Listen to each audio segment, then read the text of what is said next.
What's up, everybody? This is Showtime from Showtime Shredded. Just leaving Galloway Sports and Fitness Center right now. Just wanted to touch bases about a bunch of stuff that surfacing on social media. I think pretty much everybody knows that the two bodybuilders that passed away were legends and everything else. But a lot of times there's some media circulating, and so many people are trapped in that. What were they taking? What were they not taking? And the whole point of everything is it really doesn't matter, because neither one of them died of what they were accused of maybe taking. So, you know, whether they were doing some type of PED or not, really doesn't matter. They were champions. They were champions well before they were IFBB Pro and everything else.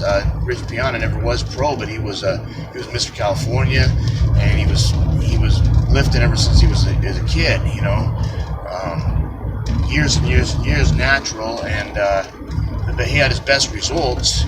You know, when he got off of the drugs and he didn't do the heavy cycles anymore. You know, he didn't do the crazy cycles to get that GH gut and stuff like that. When he tried to do he didn't try to do the USAs. He did the USAs and was top 7, which is still really good. But it actually ended up hurting his physique instead of helping it, because he said he got some of that GH gut. And then he quit taking stuff. You know, he quit taking the steroids and the growth hormone and stuff like that in big dosages, and it became natural, just taking them all, you know, 1 to 3 things at a time, you know, in moderation, which doesn't count. So he was he was pretty much natural there throughout the course of after he retired. And the cool thing was that he was able to figure it out, you know, where he didn't even have to, you know, you hear these athletes always talk about, you know, especially in the 60s and 70s, that was a big thing, cycling the drugs.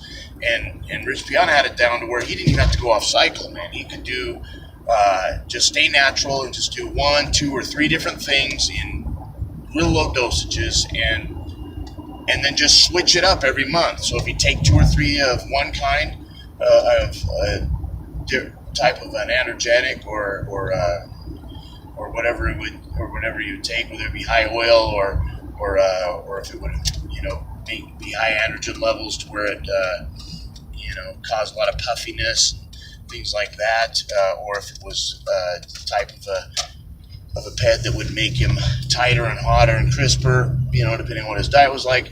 He could switch that up, you know, every 1 to 3 months, and then never go off cycle. And that's kind of a smart thing to do, because then your receptors don't get all burned out, but then you don't have to take time off. And then when you're trying to grow and you've got all these aspirations to stay tight and this and that, or get big, get strong, whatever your goals are for whatever your mindset is at the time, last thing you want to do is have a mental demon. So I get that way with pre-workout even. You know, if I'm freaking taking a type of a pre-workout, I'm not going to go off of it. I'll switch the brand. I'll switch the pre-workout formula. I'll do whatever it takes, so I don't have to lose that mental edge of coming in all cracked out on the pre-workout. So, but everybody's tripping. Well, he was taking this, or he was taking... Fuck cares, you know what I mean? These guys were legends. They were champions. They were very careful about what they did. Probably, you know, I didn't talk to these guys personally about what they did. I unfortunately didn't even have the pleasure of being friends with either of them. I've got mutual friends who are good friends of them, but not me personally. So I don't know what they were doing, if they were doing it. I know a little bit about Rich just because of the videos he's posted and following him on YouTube and all that. But as far as saying, oh man, you know, this, that, or the other thing, I don't fucking know, and I don't care, because these guys have established their legacies and lived their lives and helped a lot of people, and especially Rich. And it's like people are tripping. Oh, it's the drugs they took. Excuse me, Dallas choked to death. Had nothing to do with anabolic steroids, PEDs, fat burners. It didn't have to do with it. It didn't have to do with nothing about nothing. He passed away because he choked, and that can freaking happen to any fucking buddy. That was a huge, huge tragedy. It wasn't supposed to happen. And then what else? Rich Piana had a medical emergency, you know, and also for all the research I've done so far, doesn't indicate anything that has to do with any type of PED, steroid, or growth hormone that hospitalized and put him in a coma. That was all completely unrelated from all the research I've done so far. Again, I'm not rich. I was not there. I can't say 100% for sure what it was or wasn't. I just know medical emergency. You can't say medical emergency, oh, that's a side effect of anabolic steroids. It could be a side effect of anything.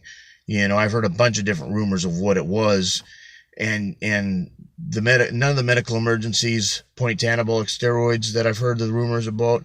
And some of the medical emergencies are innocent, and some of them are kind of something that I wouldn't want my name drug into, so I'm not going to spread false rumors.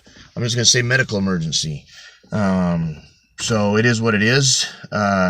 Rich was a good guy, helped a lot of people, and Dallas was a freak, and he was a good dude. Those are both real life superheroes that unfortunately have passed away. But I just tell people, what would you rather do? Would you rather be a fucking nobody and go through life with no ambition and freaking you know, live to be 100, or would you freaking rather have an impact on the world and help a lot of people and make a mark? I'd rather make a mark, guys. You know, I looked at worst case scenario. What if I passed away tomorrow? Well, I pass away with fucking 21 1/4 inch arms. You know, what's wrong with that? And some people don't think right. You know, they'd rather be shriveled up in poor health, lessen themselves, given to conformity and to normality, and it's death on a stick. And I guess if that's what you're looking for, I mean, that's great. You know, if you just want to be a normal person, but a good person, I have all the respect in the world for you. Just for me, it's too boring. It's too boring to do the same thing day in and day out, and have really tiny ripples when you can make a huge impact.